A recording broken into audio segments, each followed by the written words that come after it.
I've made this point before, that the moment you have a child, your favorite athlete is no longer LeBron James or Serena Williams, Leo Messi or Bryce Harper. It's the athlete down the hallway. That's who you invest in, emotionally and financially. Your own child athlete is whose playing time you most monitor closely, whose treatment by refs bothers you the most, who you trade stories about with friends at backyard barbecues. This generally comes from a good place.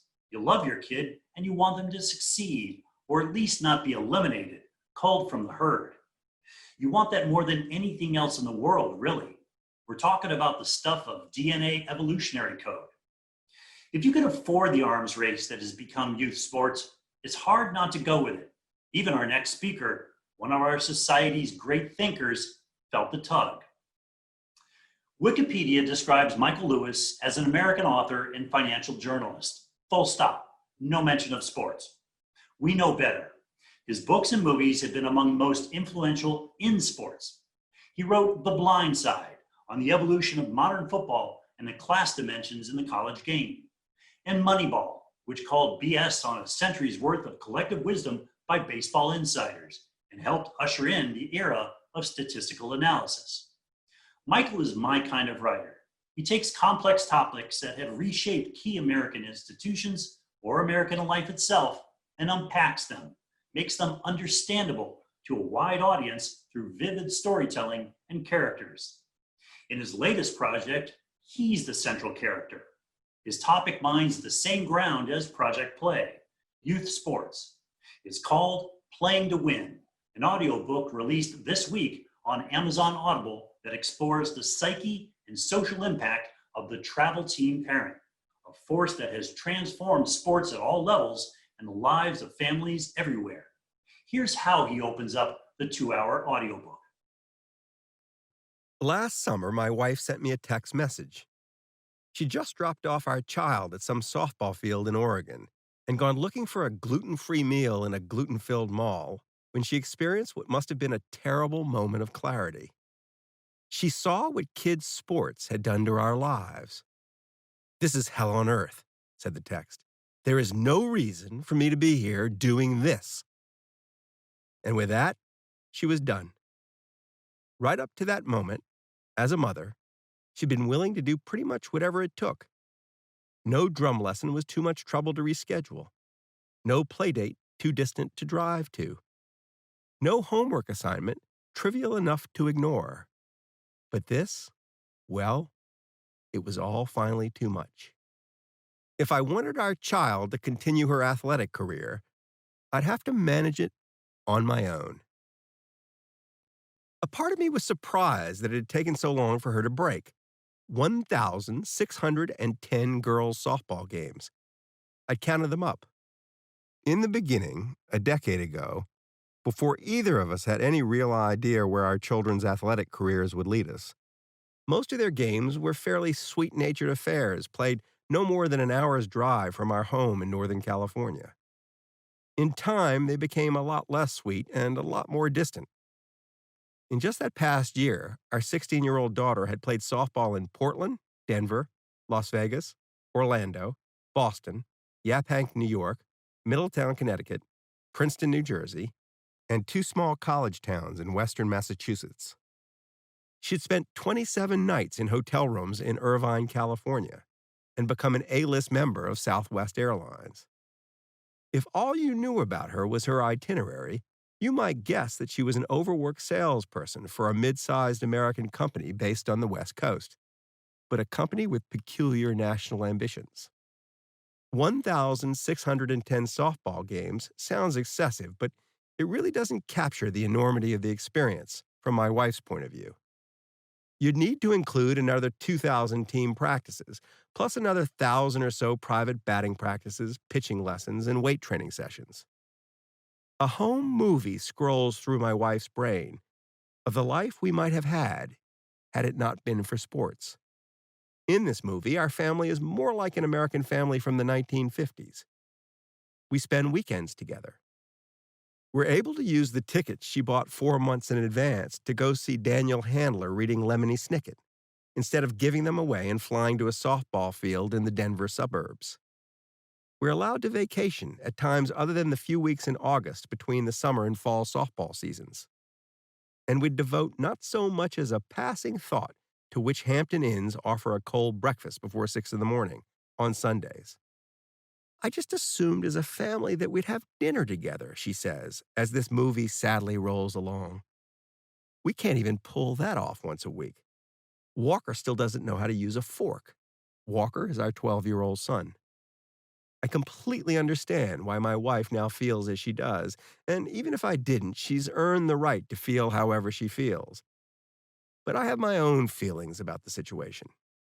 One night, not long after she returns from the softball fields in Oregon, I tell her that the time has come for me to sit down and try to make sense of them, to examine this strange new force at the center of American culture that has not only reshaped millions of families, but changed the way fathers view their daughters and those daughters view themselves. She just looks at me with suspicion. Don't sugarcoat it, she says. Irvine, California is where I met up with Michael in the spring, in the very last tournament for his daughter Dixie before she moved on to college softball at a top D3 school. He had reached out to me as part of his research. Counting practices and private lessons, the game that day was more like Dixie's 3,600th exposure to the game. That's as many days as she had lived since first grade. It was excessive. And the reason I got in touch with you was, I was groping, I didn't realize that anybody had grappled with the subject until and someone pointed me your way. But then the subject was just how different the experience my daughter was having and my son is having playing basketball than I had when I was growing up as a kid with sports, and just how extreme and excessive it had all gotten. And I just thought, while I was wrapping this up, I had two thoughts actually. One was, I'm going to get some of my money back by writing about this, and the other was, I really want to document it because I think it's an aspect of American life that consumes some large number of American families, and nobody really ever talks about it. They talk about it with each other if they bump into each other, if they happen to be in the same sport and that sort of thing. But while CNN and MSNBC and Fox is nattering on all the time, 24/7 about federal politics, actual Americans are obsessing about their kids' lacrosse career. And that's what interested me. That's what kind of got me thinking I ought to write this. I had to write this up to kind of figure out what's going on here. And what did you learn? What was the core of that obsession? All right. Well, let's start with this. It's the way we kind of slid into it. Like, I live in Berkeley, and this environment is a kind of a collaborative, non-competitive sports environment. The sports leagues are not designed to create college athletes. And I happen to have a child who is talented, and she found her way into the world where you are competing with other kids for the attention of college coaches. And the minute we hit that world, the experience became a mixed blessing. There are really good things about it. There are things I really quite enjoyed. I mean, as grueling as it sounds to spend, 20 weekends a year in a Hampton Inn in some godforsaken town in some remote part of America, you're with your child. And, it's sort of enforced interaction with parents, which was fun. But the minute she hit the really competitive strain of softball, it ceased to feel like play. It ceased to feel, it was fun in the way that, professional sports are fun for the people that play it, but it was much more like a business. And what was, at the core of I think there are a couple things at the core of this obsession. It was obsession. It was obsessive for all the parents. It was obsessive for all the kids. Obsessive to the point where, teammates are kind of slightly hoping each other ill so they can get on the field. Obsessive to the point where, parents are angry and screaming at coaches and screaming at umpires, and, obsessive to the point where it just seemed like not entirely happy all the time. Um, the first answer to the question is everybody's competing for a scarce resource. And the scarce resource is a college scholarship, or less often spoken of, a slot at an elite college that you get to that you wouldn't get otherwise because you're an athlete. That's the explanation everybody gives. You talk to the parents, say, oh, we got to do this because, Betsy really wants to, she really needs a scholarship. But if you back away from that, it's a pretty thin excuse for what's going on, because the average scholarship in college softball is, I don't know what it is. It's like, I've forgotten, but say it's like $10,000 a year, something like that. The parents are forking out $20,000-$30,000 a year for their kids to compete, to even get to the point of getting the scholarship. They just took the money that they were spending on their kids' athletics career and put it in 529 plans. They would come out so far ahead than where they end up with a partial scholarship playing in college. The money argument was just, I found, was just a cover for what was really going on. And what I think was really going on was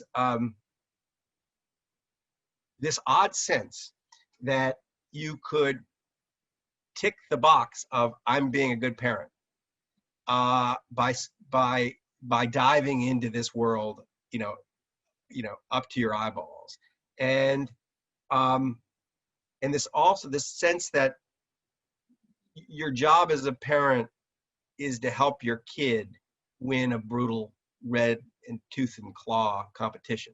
If your kid's a good athlete, therefore means that you're a good parent.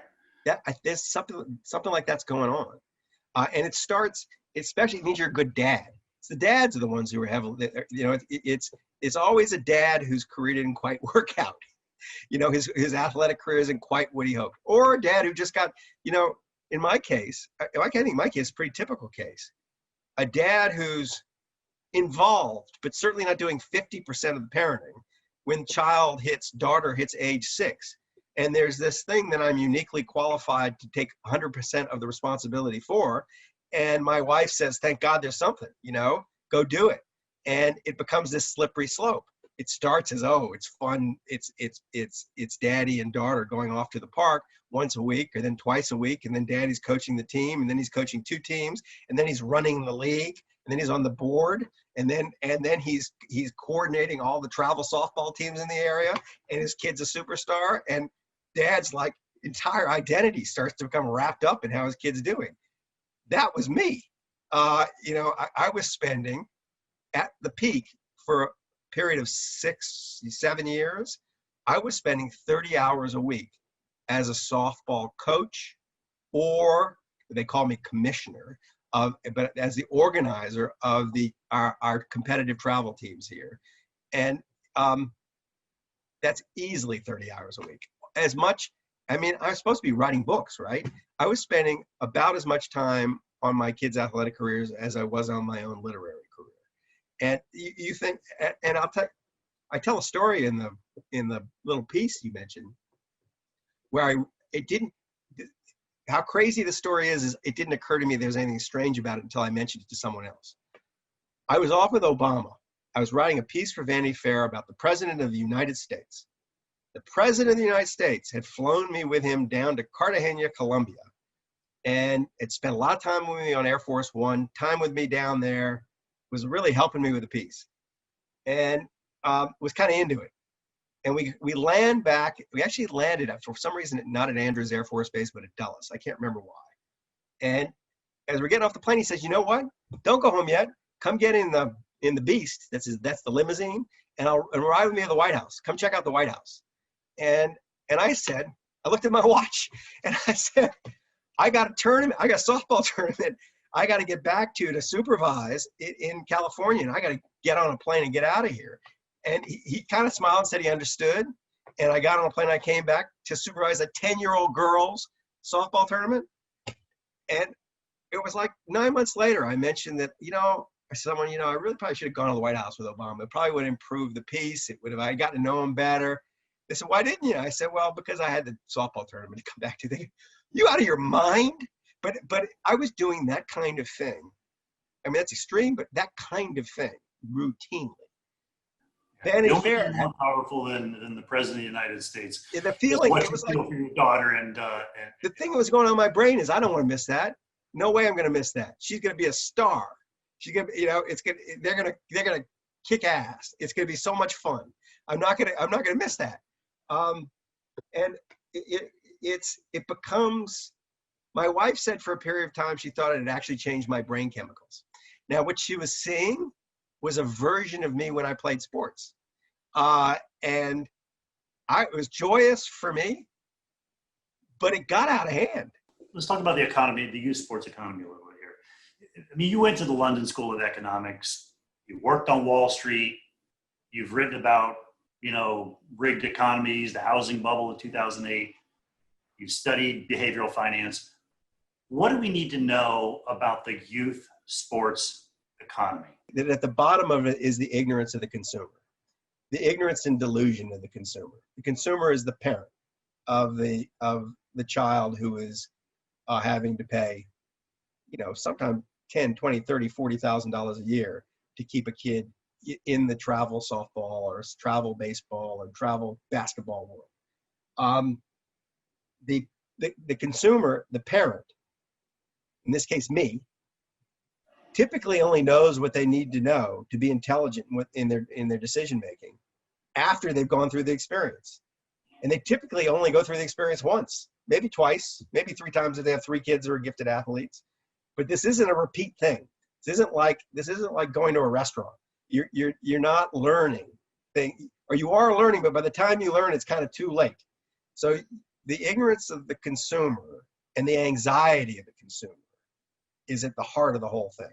The anxiety of the parent who's paying the money. My observations, one of the things that shocked me was just how willing people who had no resources were to hand over anything they had for the sake of their kids' athletic careers. I watch parents drive 8 hours to a softball tournament and sleep in a tent because they couldn't afford a Hampton Inn hotel. The people take out loans. People really bankrupt themselves for this thing. So that's at the bottom of this whole market. And you can almost look at it like a market for addictive drugs. The behavior of the consumer is a bit like that. Built on that foundation, this foundation of an endless supply of anxious parents willing to cough up whatever it takes to give their kid an edge in this hyper-competitive world, is a mix of toxic and benign characters and actors. They're really good coaches. They're really bad coaches. They're really horrible travel sports organizations. They're really good travel sports organizations. The ability of the consumer, the parent, to sift among them is very weak. When you're shopping for these organizations, there's just not a lot of good information. It's word of mouth, anecdote, a lot of unreliable stuff. So the market doesn't sort the good from the bad. Because the consumer doesn't sort the good from the bad. So there's nothing driving out the bad softball tournament organizer or the bad coach. And there's nothing like lifting the really great tournament organizer or the really great coach or the really great travel organization. It's like there's a lack of like clear quality standards that a parent can say, well, right. Evaluating this organization, are your coaches trained in these key competencies? Do you have risk of, assessment insurance? Are you abiding the principles of the American development model? I mean, it's like parents don't even know where to start. They don't even know where to start. And where they do start, they don't even start intelligently. Where they do start, let's just take softball, but I'm sure it's representative of all the sports, is they go on the website of the travel organization and they see the pictures of the little girls who have been committed to college, and they say, oh, look, they got a lot of girls into college, and they don't know. First, they don't tend not to evaluate the quality of the college the girl went to, and they have no ability to know whether that's better than what the girl would have done without the softball organization. Two, they don't know the financial terms of any of it. Like, did the girl get a scholarship? Did they get, is she a walk-on? None of that stuff. And three, you never see all the girls who never get to a college at all. So you get really weak anecdotal information about about only one of the things you're paying attention to. And so when you're in a market with an ignorant consumer, you're in a market that's primed for chaos and primed for exploitation, and is inefficient. It's not the ignorance of the consumer means the market can't correct. And that's what it felt like to me. It's like the market can't correct. Now, if you could introduce information, like if there were rankings or ratings or some minister of sport who came along and said at least a seal of approval or not seal of approval, like a health inspector goes in and says it's okay to eat in this restaurant, you're not going to be poisoned. That would have a big effect. You'd at least have some information and a mechanism for at least driving out the more toxic actors. But let's just move on, because that's just the level of consumer buying the product of travel, organization, and coach. At the next stage, the travel organization has to negotiate its way into the tournaments that are most attended by college coaches. And that is a whole nother hairball. That you've got tournament organizers who lie about how many college coaches are going to be at their tournament, and nobody knows. You kind of, maybe they were there, maybe they weren't. You have tournament organizers who bribe college coaches to come to tournaments when the college coach has no interest in any of the kids there. They're just being paid to show up in their college stuff and seem like they are looking for athletes. You have tournaments where they're legitimate, college recruiting showcases, but they're actually 40 fields and only 2 of them are really where the college coaches are, and 38 of them are of no value whatsoever. You want to be on the good fields. The good fields. And there's no way for a parent to navigate this. So it's a market that's broken, is what it is. It's like it's a market for lemons. There's a famous George Akerlof paper called The Market for Lemons. It shows the way a market fails when there is asymmetry of information between buyer and seller. He was talking about the used car market, but there are a lot of markets like this. The subprime mortgage bond market was like this before the financial crisis. The difference is there's no obvious, because it's fueled by these emotions, these highly irrational emotions, the emotions of the parent for the child. It's a little hard to see how it self-corrects. Like the subprime mortgage market was eventually going to crash. Eventually someone was not going to pay off their mortgage and the things were going to be revealed as valueless. Eventually the used cars, used car is gonna die on the highway, and word is going to get around that the used car dealer you got to be careful. It doesn't work that way with this. It's more resistant to the positive effects of market forces. And to your larger purpose, like, who's supervising this? Like, who says it's okay? Who says it's okay to force 25 softball teams from the Bay Area, from Northern California, to fly to Colorado to play each other and spend a fortune and bankrupt families? And like, why does that make sense?